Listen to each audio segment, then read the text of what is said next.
Welcome to the YIVO Institute for Jewish Research. My name is Alex Weiser. I'm the Director of Public Programs of YIVO. YIVO, for those that don't know, is a very special place for the celebration and contemplation of Jewish history and Jewish culture. We have a library and archive with over 23 million documents and over 400,000 books, which are used by researchers and from around the world. And we have a variety of public programs, classes, and exhibitions that bring to life the world of these collections. We're really pleased to have Jeremiah Lockwood and Rachel Patterson with us today for a discussion of Jeremiah's new Yiddish folk song project. And you'll hear a lot more about it in a moment. Jeremiah Lockwood is a scholar and musician working in the fields of Jewish studies, performance studies, and ethnomusicology. He's the founder of the Bay Sway Machinery and is currently a Yale Institute of Sacred Music Fellow. His work engages with issues arising from peering into the archive and imagining the power of lost forms of expression to articulate keenly felt needs in the present. Rachel Patterson is a journalist and playwright in New York City. Her Rachel's Golden City column began appearing in Tablet in 2017, and it's the only regular feature in the world dedicated to New Yiddish culture in all of its iterations. Her op-eds on feminism, sociology, and Jewish life appear in newspapers all around the world. She's a 2019 to 2020 Lava Fellow, for which she wrote Stummer Shabbos, a play, a dark comedy about the dangers of ethnography and human experimentation. And Patterson was the 2022 recipient of the prestigious Dreaming in Yiddish Award. Thank you both so much for joining us. We're really looking forward to this. Okay, great. Thank you so much, Alex. Thank you. What a pleasure to be here this afternoon. So, we're here to celebrate and to talk about and to listen to, the goal is, Jeremiah's new EP called Once the Fire Burnt Brighter, which is out, I think, today officially, right? Oh yeah, that's right. That's today's the day. From Ayin Press, which is this really beautiful project that has been putting out a lot of incredible new Jewish poetry and music and art, and it's really fabulous. My plan for this next hour or so, I've got a lot of ground I want to cover. I'm a little bit ambitious, so maybe Jeremiah, you'll help me rein it in. Okay, yeah, I'll try to keep it lean so you can say a lot. Wait, no, that was wrong. So it's an EP. It's just a handful of songs, which I think is great because that really allows the listener to focus on the experience and sort of the cohesive, sound object that's being presented here. And it's really a wonderful kind of project which takes the modern sound archive, right? Something that can now be, that we're seeing put together on the internet as opposed to, tapes in a vault, right? So we're using the modern sound archive, the digital sound archive, as a starting place for new Yiddish projects. And each artist brings with them all their own artistic history in ways that are often very surprising. So we're going to be doing a little bit of compare and contrast. I want to start, first of all, though, by saying that, the album is really beautiful. And I really had the chance to hear it in person, before it was recorded. So I heard it at various stages.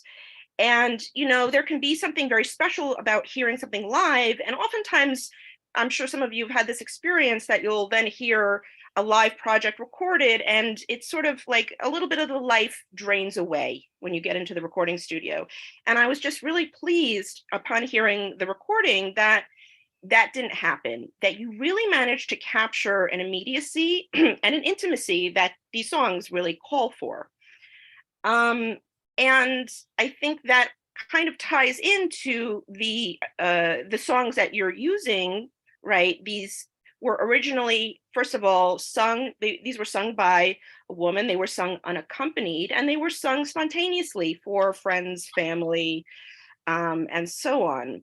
So I like that you have managed to, even as much as you've transformed these songs in many ways, which we're going to talk about, you managed to capture that feeling of spontaneity and intimacy, which is so key to them. So I want to, again, just before we get to Jeremiah, I want to play one of the songs, the original songs that Jeremiah used for his inspiration. So the project is really celebrating the body of sung recordings of Lifsche Schachter-Wiedmann, who was the mother of Bela Schachter-Gottesman and Dr. Mordechai Schachter. And Lifsche, she was born in Bukovina in 1893. She died in 1973 in the Bronx. And the recordings that have been featured, by the way, on the Yiddish Song of the Week blog, compiled and maintained and built by Yiddish Gothic, which is absolutely incredible, just an amazing, amazing resource for Yiddish folk song. So the songs that are featured there, and there are many, many, many songs featuring Lifsche Schachter-Wiedmann singing, those were recorded in 1954, the bulk of them in the Bronx, by a folklorist named Label Khan. Okay, so I think we're going to start by hearing the song In Mein Herzen brennt a Feuer, and then we're going to hear Lifsche sing it, and then we are going to hear the new recording by Jeremiah and his colleague, Ricky Gordon. So I'm going to attempt to share my screen. Okay, share. Now, let's see if this works.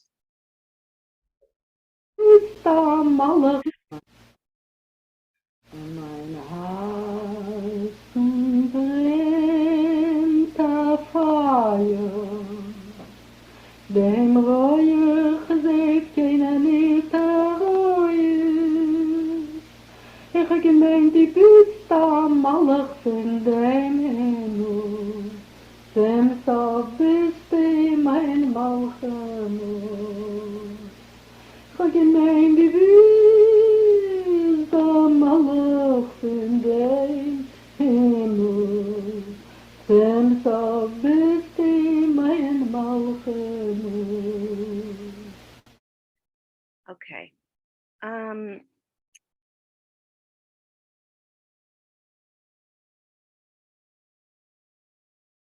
Okay, Jeremiah, do you want to cue up your the recording that you and Ricky did?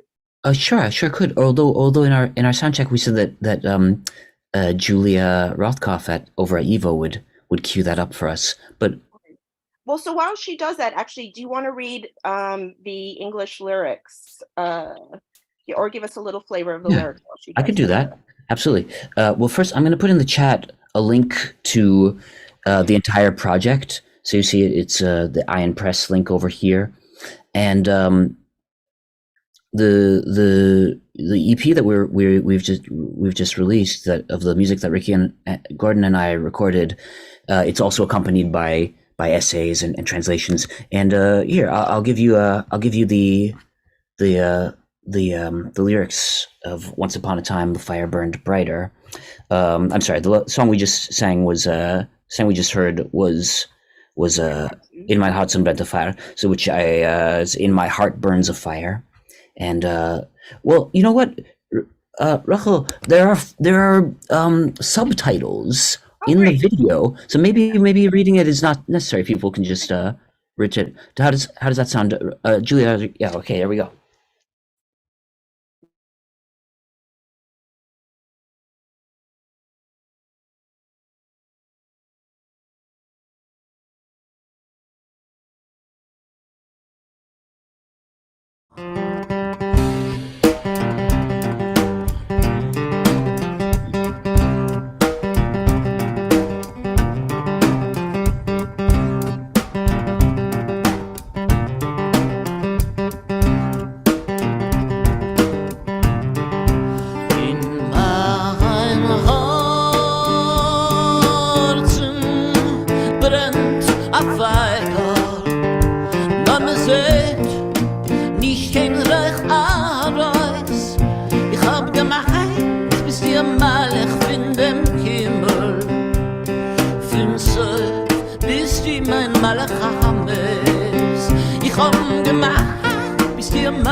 erzählen, was ob mich in dir verliebt.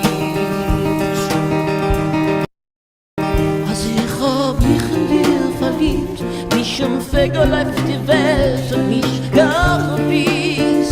Es ist rasch in alle Gassen, als unsere Liebe ist in sie.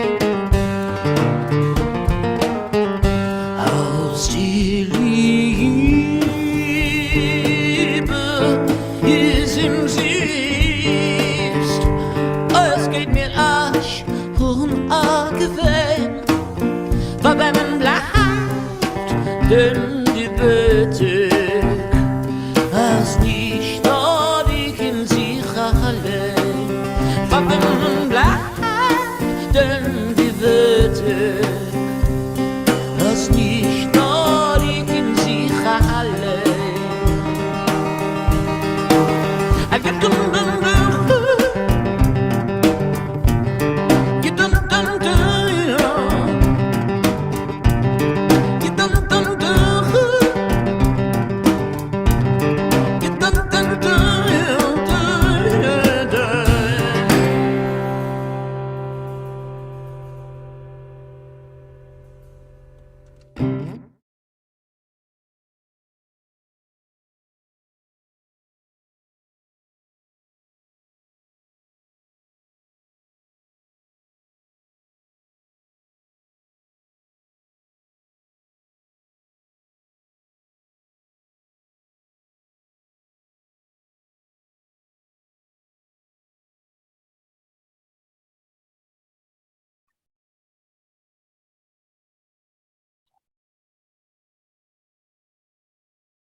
Great. Well, that was fabulous.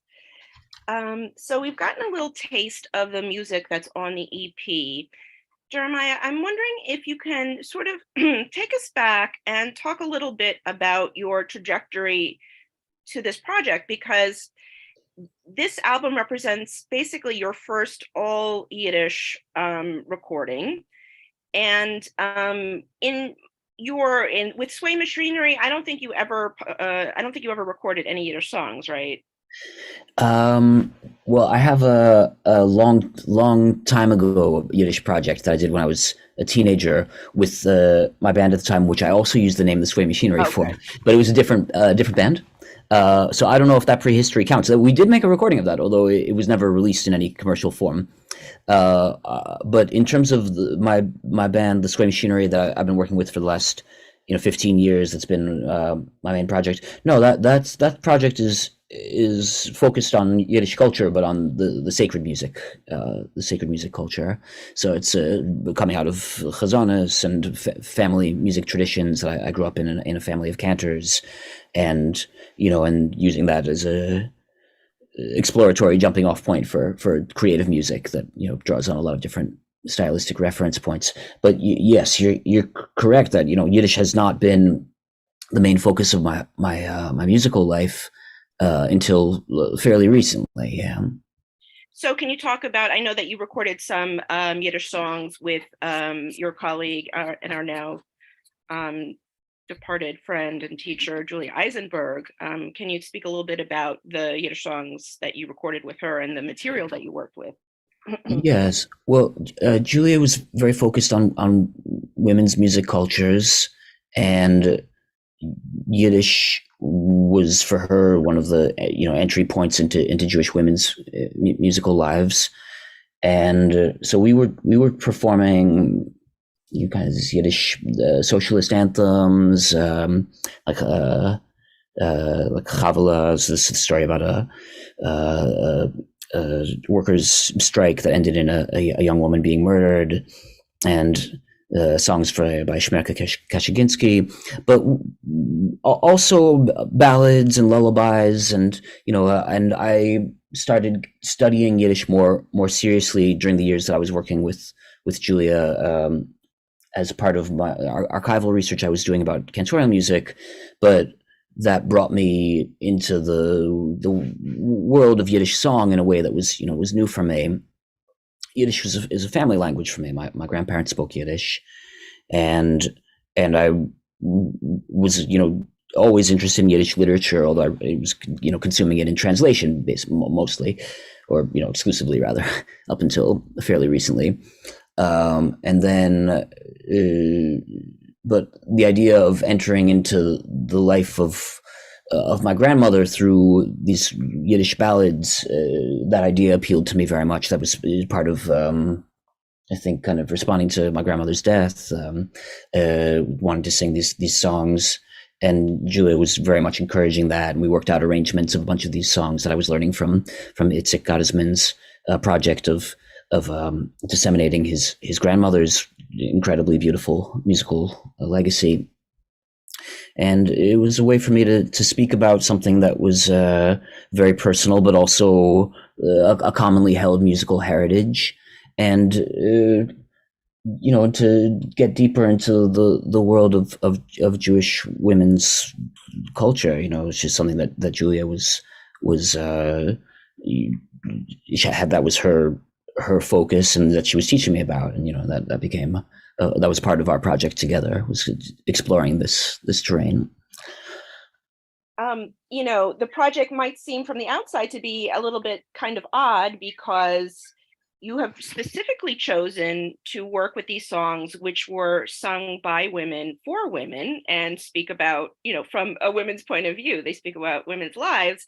And now you're recording them, you and Ricky are recording them as two men, and it's a very interesting kind of approach to the material. And I think it's interesting that you're speaking about how it is in a way a continuity of your relationships and the intimacy you had with Julia and also with your grandmother.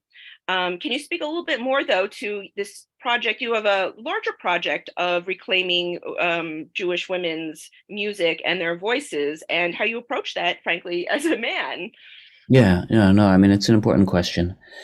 I think Jewish men have been using the emotional and musical talents of women in different ways for a long time, right? That there's the cantorial voice in some way taps into affects and feelings and emotions that are associated with women's prayer, and that's part of kind of the richness of the cantorial vocal production, the cantorial style, is that its ability to blur the boundaries of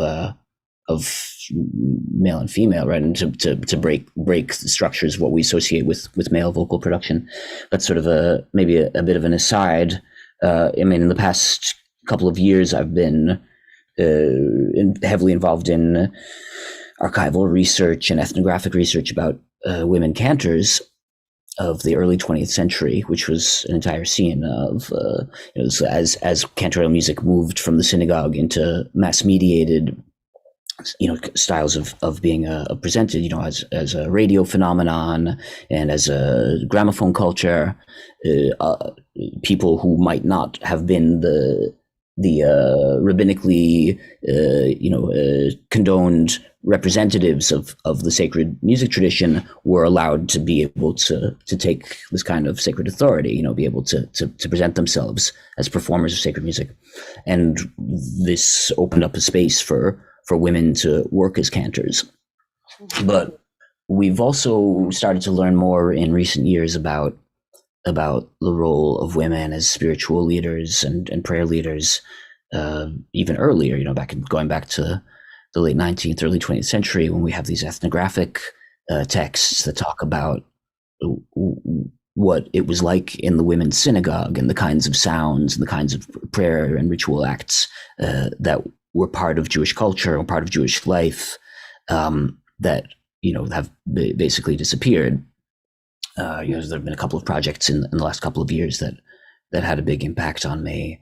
The first was the translation of Abraham Rechtman's ethnographic, his Yiddish Ethnographia and Folklore, which is his account of the fabled Szymanowski expeditions in Jewish Ukraine in 1912 to 14, and we get a lot of amazing details about Jewish ritual practices that were led by women for other women and for men as well. That women were ritual leaders doing this kind of spirit work in cemeteries and as healers and as prayer leaders for other women in the synagogue.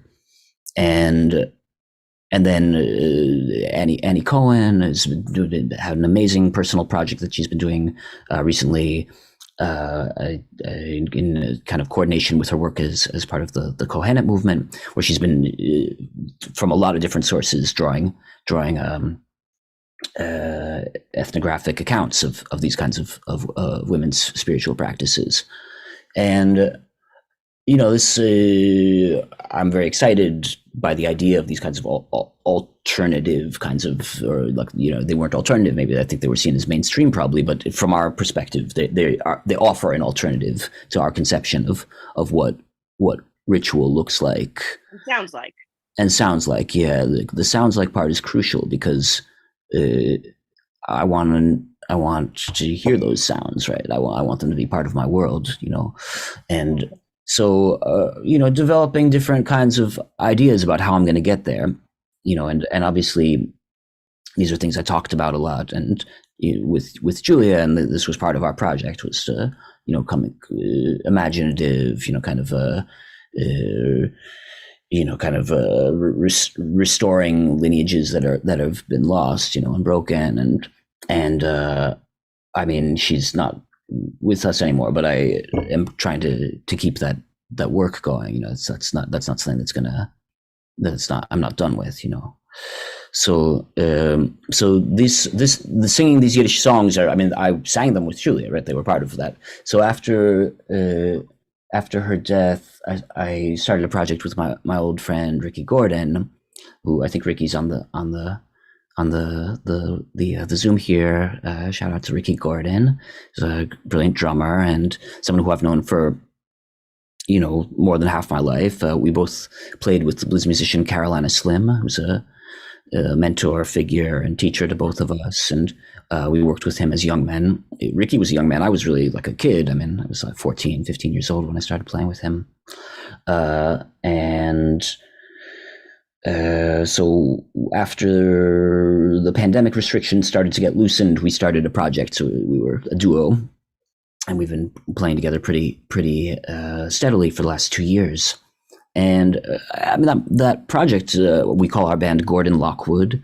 It's largely focused on blues material and music we learned from Carolina Slim, but I also sing these Yiddish songs in our shows.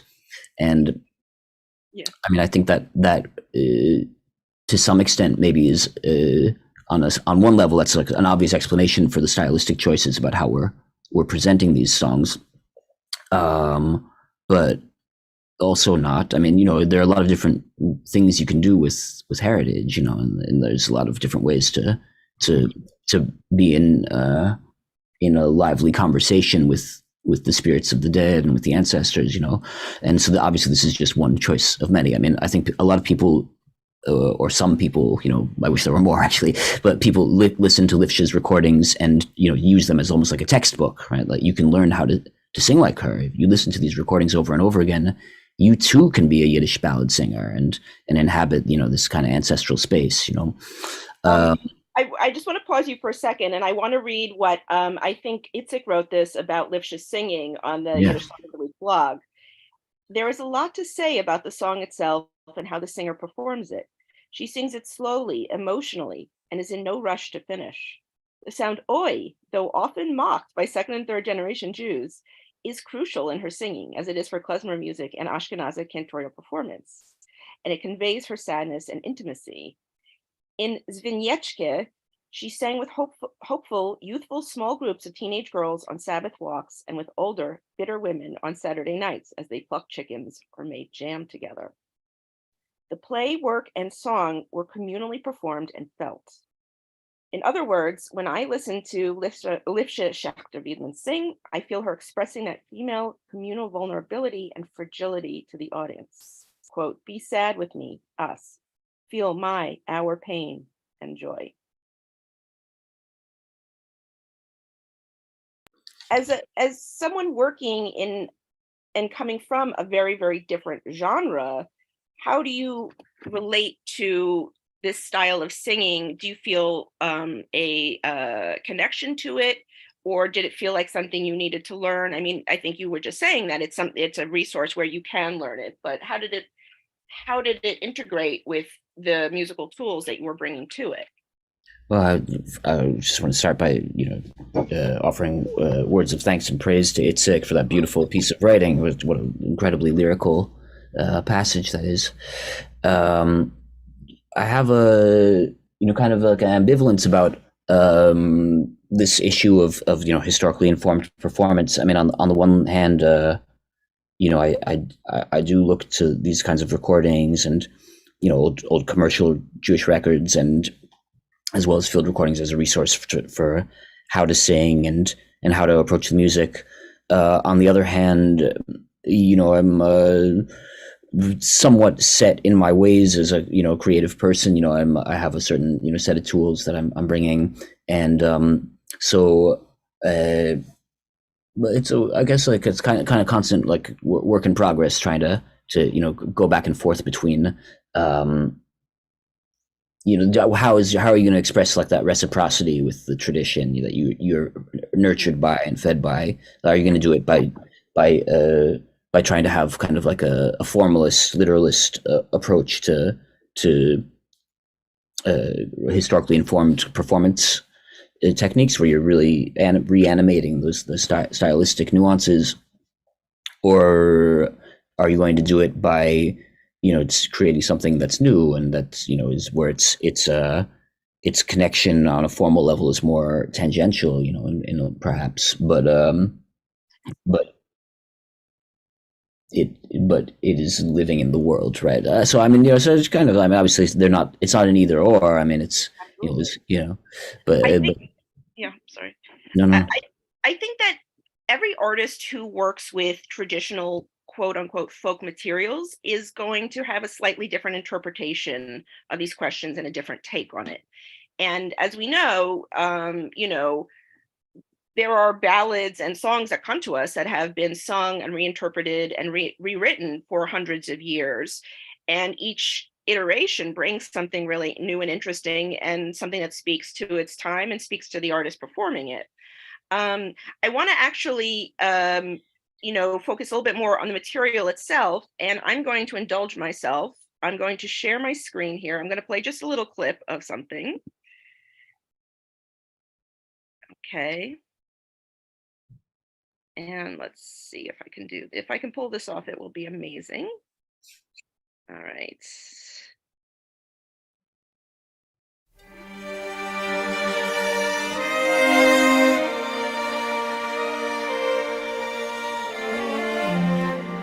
They call me the wild rose,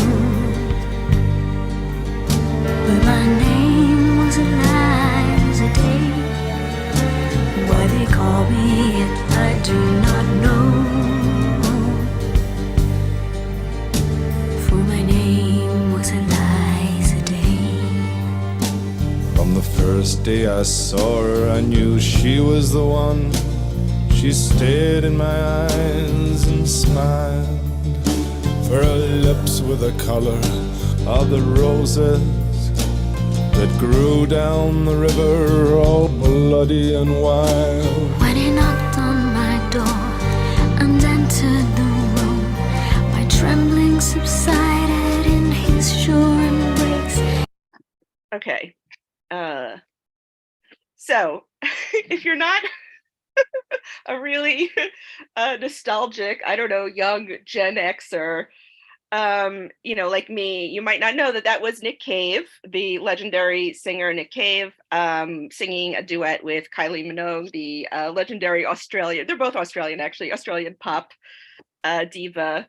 And that track is from an entire album that Nick Cave put out with his band, The Bad Seeds, an album of murder ballads, some of which, may be familiar to people. I don't know if they were all traditional, but probably. So, when we think about murder ballads, which has a very obviously long tradition, we don't necessarily think about Yiddish songs. Even the tradition of Yiddish love songs was considered a little bit controversial among scholars who wrote about Yiddish love songs. One of the things that Ruth Rubin did, both in her writing and her lectures, was to attack this trope, or this understanding on the part, especially of male scholars, that Yiddish love songs were something that was, wholesale imported from non-Jewish culture into Jewish culture, and it didn't have a long tradition. Ruth Rubin said, absolutely, this is not true. Love songs were, perhaps the primary, the most obvious subject for folk songs, in fact. So, there is, of course, then this strange, intersection between the love song and the murder ballad, right? What do love and murder have in common? Well, jealousy, erotic fixation. I want to now read a little bit of the text that Jeremiah himself wrote about this project, and about the ballads that he sings. He writes, Yiddish ballads hold a rich sensorium of melancholy, a language of love that embraces images from fairy tales, morbid ideations, the fancies that strike the eye while walking alone down the street at night. The lyrics are marked by an erotic melancholy that is specific to the experiences of youth, and yet timeless and unbound from any one place or identity, the way great love songs can be. But then he makes another connection. My conception of the sound of Jewishness is a product of the familial experience that was shaped by my grandmother, Ramit Gittel Gita Konigsberg, her voice, worldview, and the experience of home that she created. Finding ways to bring her into my music is a part of my motivation for singing Yiddish ballads, a genre commonly understood as being the domain of Jewish women's voices. So I just think this is so intriguing and a bit provocative, the way that you juxtapose erotic melancholy and also your very deep connection to your grandmother. And I like that it kind of highlights or foregrounds the uncomfortable aspects of love songs, the uncomfortable aspects of, love itself, that it can arouse in us the most, the most violent of emotions, a murder ballad, right? Like, as Nick Cave sings on his album, right? Like, these are murder ballads. They are often motivated by love, and killing the thing that you can't have, for example, is a very common trope. So I was wondering if you could speak a little bit to that kind of provocative juxtaposition of the erotic fixation and the world of your grandmother and the Yiddish sonic world that you grew up with. Well, let's see. You put a lot out there just now, Rachel. Let me try and unpack a little bit. I warned you. I don't see Yiddish as being primarily about nostalgia, I guess I would say. Whether this is music that people who I knew personally and very connected to and spoke, and their lives were not that different from mine, right? So just to think about the life of my grandparents' generation. If I feel like I really want to understand what their lives were like, I look to what my life is like. So the idea that Yiddish would be the language for communication about love in its kind of tragic, erotic, melancholy aspects, in terms of discussions of conflict and fear and loss, and there've been these, and also of kind of the hunting aspect of desire, right? Of being haunted by, seeking, right? I mean, that's in this world, right? That's not something that you don't need to deny or cut or sequester off Yiddish into a place where those themes and topics aren't allowed, right? I guess I'll put it that way. So why don't we ask Julia to cue up the video of you and Ricky performing Vosamol and a Fire. I'm sorry, I think it was we were going to do next Standing in a Corner. Was that right? Because we already did. Is that right? No. We started with In Mein Herzen brennt a Fire. Yeah. I wanted to play Vosamol brennt a Fire because it related to this theme of murder ballads. Oh, got it. Okay. Did you give her the link? I can do that for her really quick. Sorry, Julia. She doesn't have all of the things queued up, so. Okay, I have it. All right.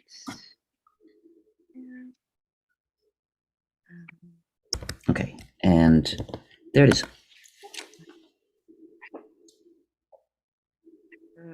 Here we go.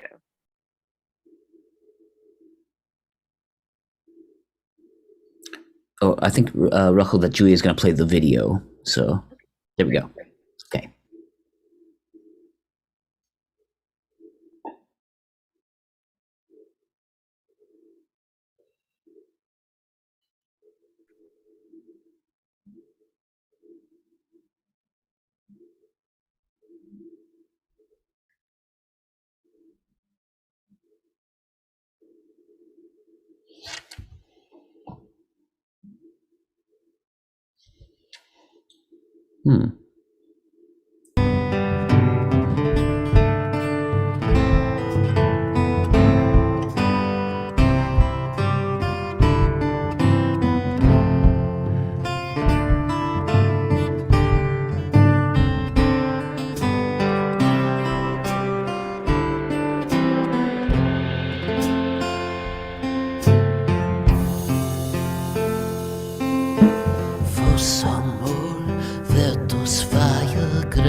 Wenn ich seh dich mit der zweiter gehen, stechen will ich mich mit der Messer, mehr soll ich von dir dich nicht sehen. Stechen will ich mich mit der Messer, mehr soll ich von dir dich nicht sehen.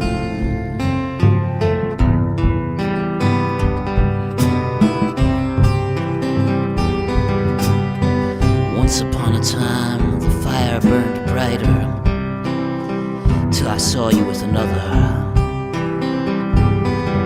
I stabbed myself in the heart before I let another one use my time.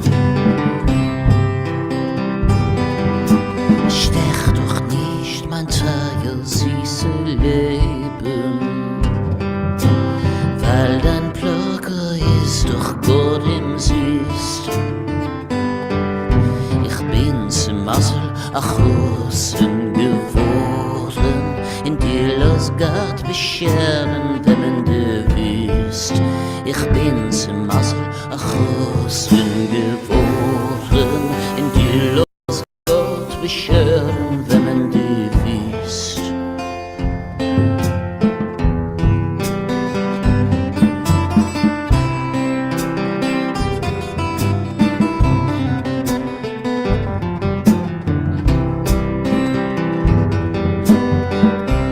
Stab yourself, darling, though I know your troubles are great.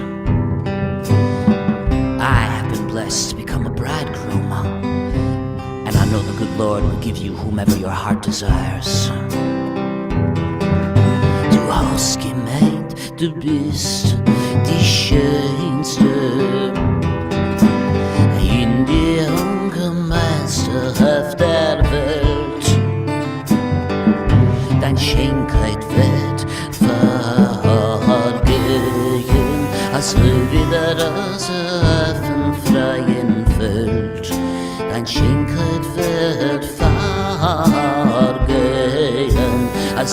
über das offenen freien Feld.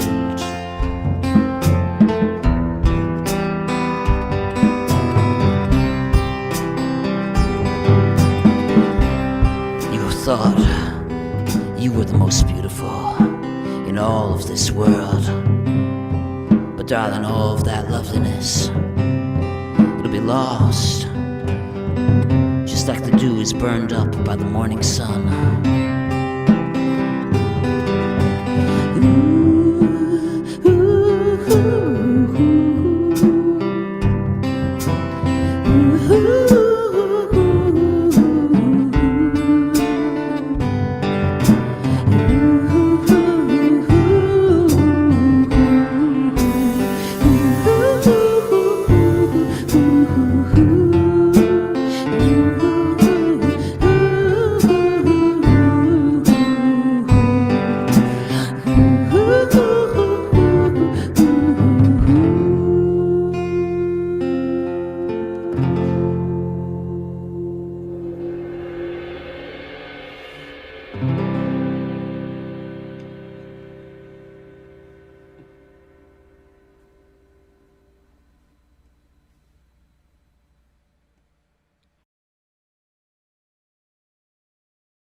Okay. Well, talk about melancholy. Wow, you know, I don't think there are too many other Yiddish songs that can really touch the intensity and melancholy of that one. I mean, there are a lot of melancholy Yiddish songs, but that one is pretty special. Yeah, no, I found it really when moving hearing the original, and it was these songs give you a way to speak about places, emotions, aspects of life that are. It would be challenging to write a song like that, right? It sounds like more than one person's mind is poured into it, right? And that's not the genius of a folk singer like Lifsha, is that she was able to channel like this kind of the voice of a multitude into one person's artistry. Yeah, for sure. And although, duets are not that uncommon, for example, the duet I just played before of Nick Cave and Kylie Minogue, but here, we have one person, Lifsha, and then one person singing both parts, which is very Oh, sure, yeah, it's a dialogue song. Yeah, sure, you could approach it in a different way, where you have a pair of singers performing the two different roles. Yeah, that would be cool. I also think that, today this quality of, erotic jealousy, right? The intensity of it is a little bit unnerving, I think, to audiences. I'm going to, with imagery, I would rather stab myself than, see you with another. It definitely has the quality of something sort of out of time for us. Yeah, for sure. I mean, it's a theatrical kind of Yeah. staging of emotion, and I mean, hopefully no one will stab themselves, but this is it's this kind of the body in extremis, right? It's kind of like you tell stories that are violent or or grotesque, or you mirror you stage a story that have these kinds of acts in them, because that's the only way you can give voice to the dynamic range of feeling, you know.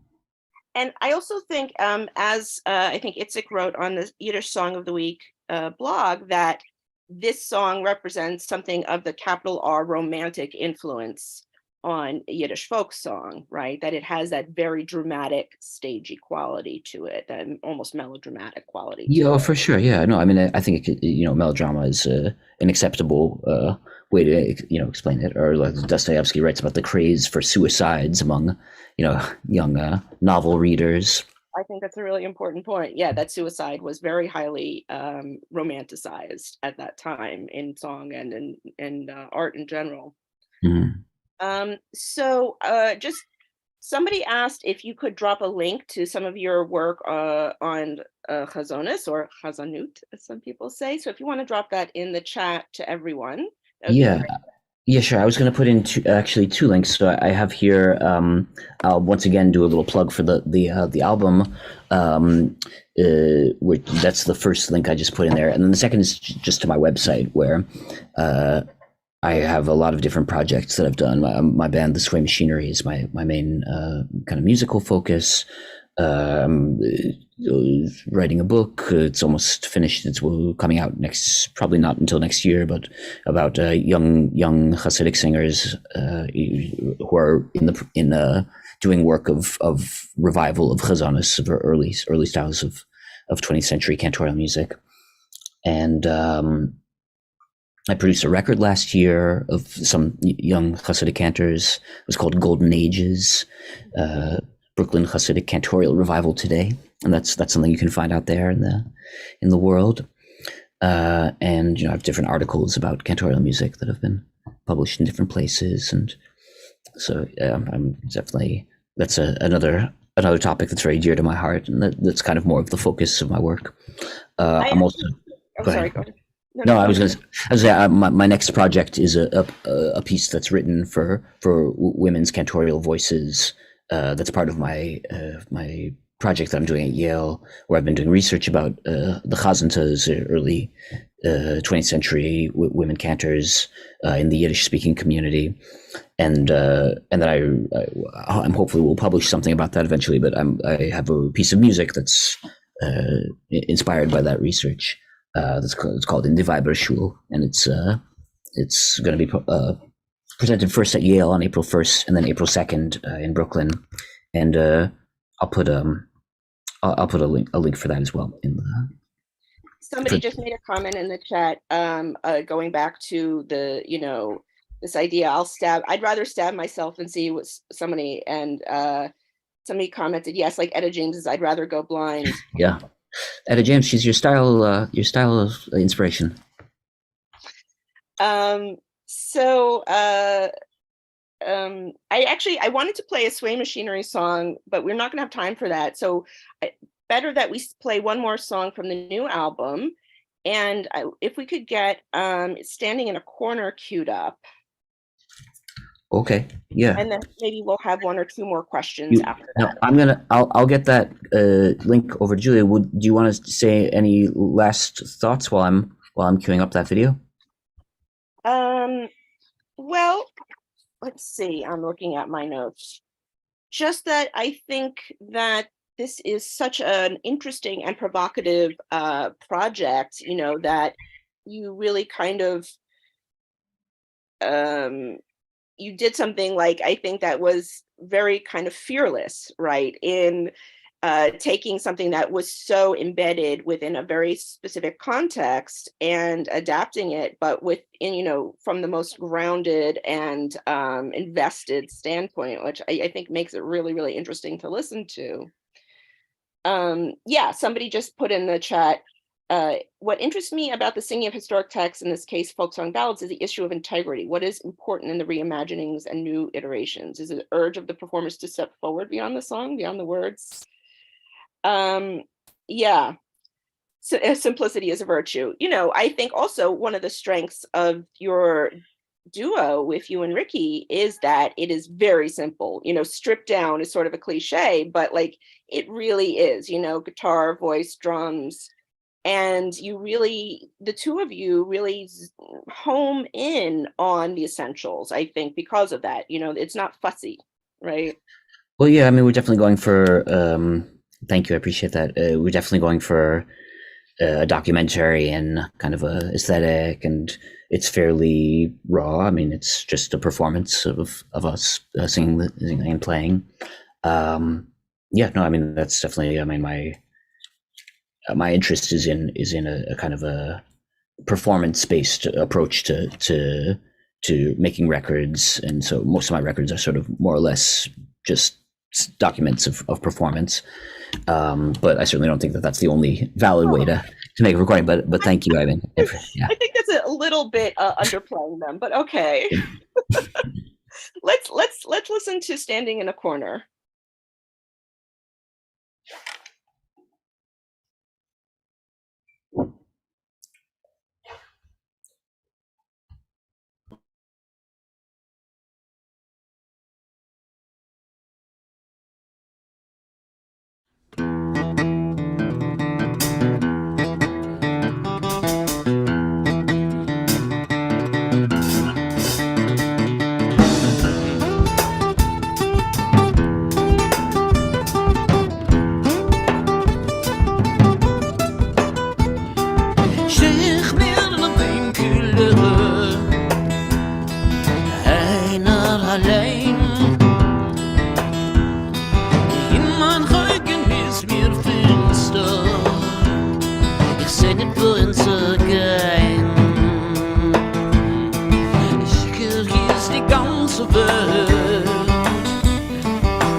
Doch allein und die Weg ist mir verstellt. Ich seh nicht, wohin ich geh. Und und erst in die Sonne gescheint. Sie konnte so lichtig gescheint. Mit dem Molotzeichen von einem verstellt. Also wie hinter der Wand. Livona will a bissel brauchen. She's got to have a drink. A Macke hat sie Geld, but she ain't got a dime. Hat sie sich von mir verschämt. She turned her face away ashamed und hat ihr Pornem verstellt. Livona, komm mal her. Sagen, die Welt lass sich noch nicht aus.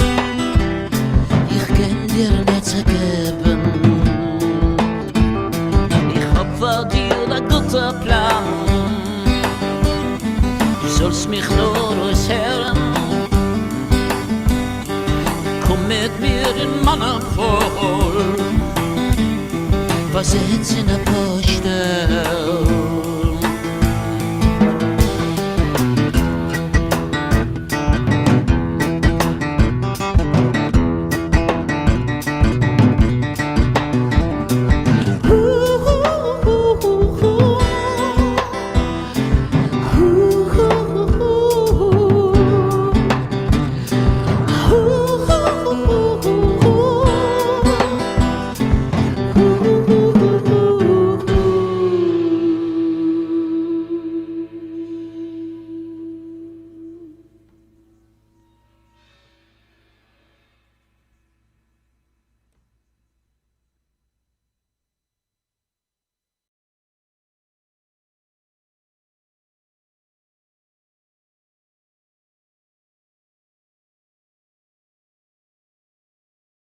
Okay.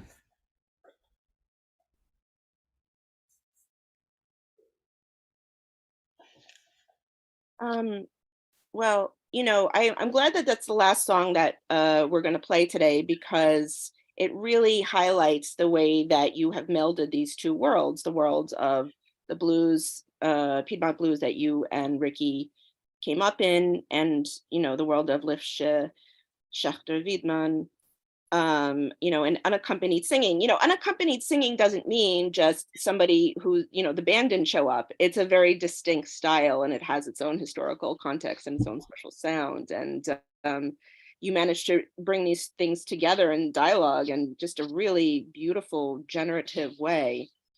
We're going to end it at 2. We're going to end the formal talk at 2, but if people want to chat a little bit, I think we're going to end the recording at 2. And then if there are more questions, or maybe Itzik wants to say a little bit, I would really love that. And I know Jeremiah would also welcome that. Yeah, enormous thanks to Itzik Gottesman for all of his work in keeping this music present, and I certainly would not know the music without his work. So, Itzik, if you want to let us know in the chat if you feel like saying anything, no pressure though if you don't want to. Also, a huge thanks to Ayin Press for helping present this music, and also to Rick, acknowledging Ricky Gordon, his incredible playing, and our partnership in creating this music. Okay.